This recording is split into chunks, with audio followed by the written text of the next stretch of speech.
nin adoon ah oo diraalaha oo dadka aad isugu dira baa ninkii lahaa wuxuu ku talagalay inuu isdhaafiyo suuquu keenay nin baa wuxuu yidhi anaa kaa iibsanaya markaasuu yidhi iga iibso laakiin ogow nin aafaysan weeyaan bi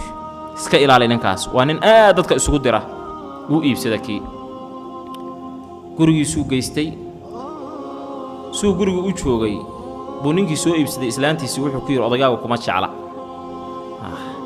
odayga aan ku qabaaye kuma jecla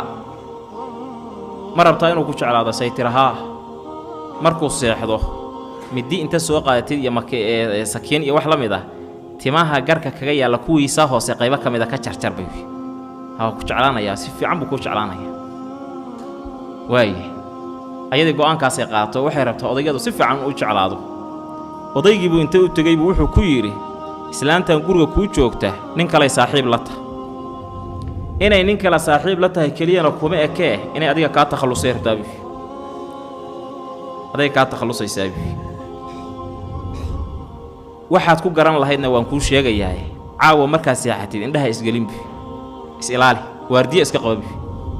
ayadoo midi la wareegaysa aad arki doontaabi kow inay kaaga siiso ninka kalena ay aaday rabtaabi haddama hurda ka soo go'aysa ninka hurda ka soo go'i mayso indhuhu isdaba dhiga qof hurdu iska dhiga hayaa ayadiina waa miskiin raalliya ah waxay rabtaa inay timahan hoose inta ka jarto gar